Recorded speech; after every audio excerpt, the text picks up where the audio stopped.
Good morning, everybody. It is May 1st. We're not meeting today, but I wanted to give you what I think was the most important of today's class, which is just talking a little bit about the parametric equations that come right at the end of chapter 3.6. Um, for me, it's very hard to think about parametric equations without actually including the element of time. So I'm going to use this example 3.6.13 to start, and I've actually made Desmos animations or the ability to animate time for all of the graphs at the end of this reading.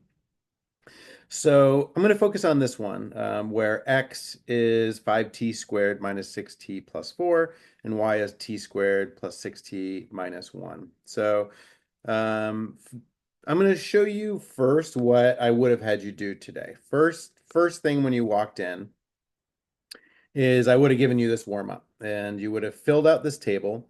And the reason why I kind of like to start this way is it just is a reminder that there are three variables going on that at negative 2 seconds or 2 seconds ago or 2 minutes ago, whatever t is measured in, x has a certain value and y has a certain value. And that x is basically, if you think about a moving thing as having horizontal movement and vertical movement, I can't do one at the same time. That's uh that's a good way to think of x and y. X describes where it is going left and right. Y describes where it is going up and down. And if this sounds like something you want to explore right now, and I would pause the video and fill out this table for these two things.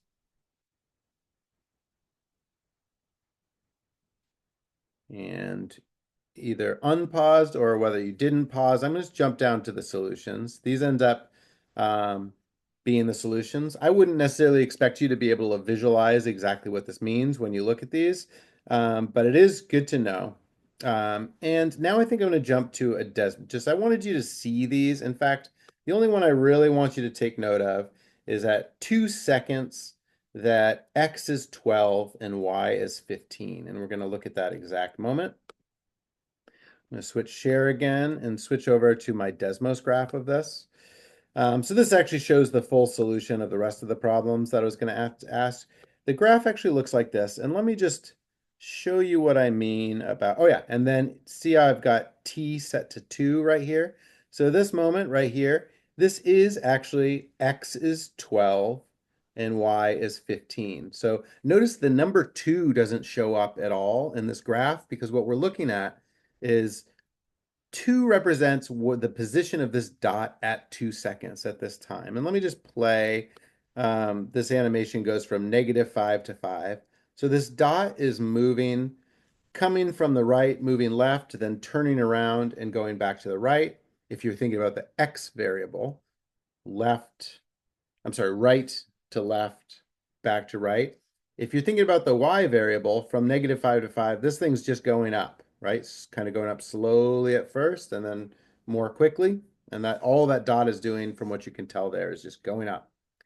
And again, if we pause, that's at 1.79, and I can make this be at exactly 2. At 2 seconds into this, this is where the dot is. Okay.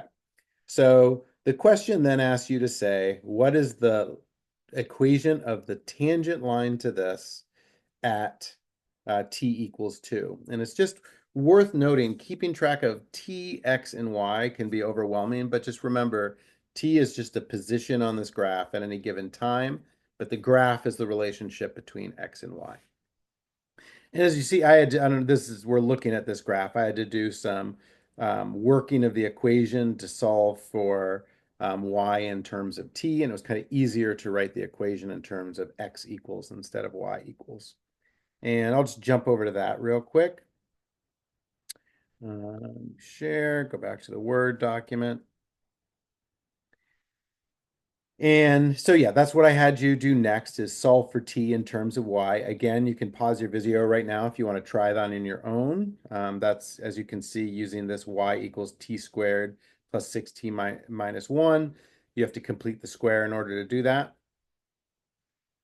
And just pausing to give you time to try it on your own if you want.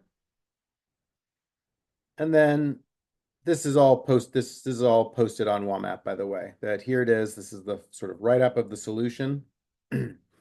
It turns out we only need the positive version of this. So make this positive square root y plus 10 minus 3 equals t.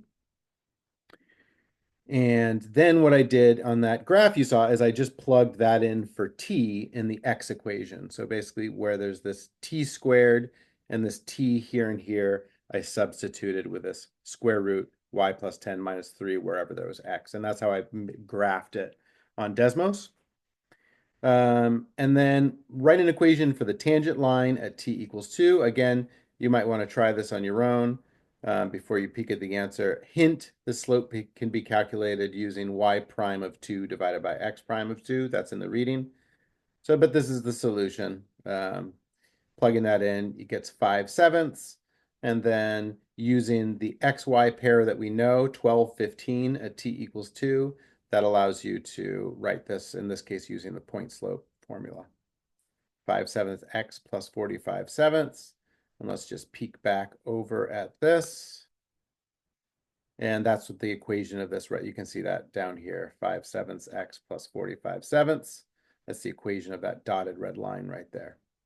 And let's see, the only other thing I want to show you is if you're curious about how to do this in Desmos, to the point, this right here is animated by just entering the x equation, comma, the y equation. Basically, that's saying using the variable t in Desmos lets Desmos know you're creating a parametric equation, and basically it knows that this is a moving point based on t, and that's really, and then when I define t or hit play on t, you can see these values changing um, as they're changing points or xy pairs.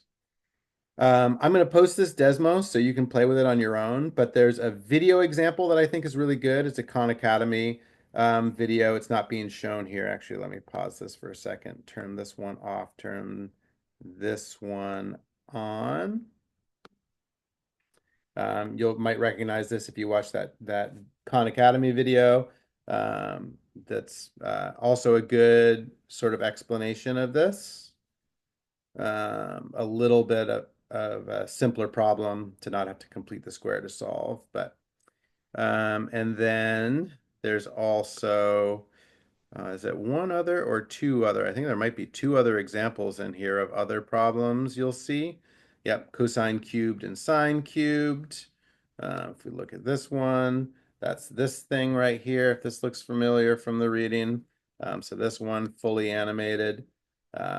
It's not a great t has to be defined. I have it going from -5 to +5. -2 pi to +2 pi is a better sort of cycle for this one. And then there's the actual exercise which is a much simpler one, x squared and t squared. Let me turn this one off, point this one out, animate that. And yeah, it's showing that's a point moving along the parabola y equals x squared. Anyway, I'm going to put today's work and these animations here for you to play with, and you'll be able to adjust these and do what you want with them. So have a great weekend. As far as canceling class today, I don't really know what's appropriate for me to say for students, but it does have to do with budget cuts that are coming to the state, and it's affecting workers in the terms of a furlough basically means you're forced to take a day off and docked pay. So that's happening as a solution, including employees at Seattle Central. And we don't think that's that's okay to do. Just tell someone we're taking work away from you. So there's a statewide protest about that today, and I hope you all understand why I'd make the choice to do that. But I would love to be with you all today, and I wish you the best. See you next time. And I'm around tomorrow for meetings if you'd like.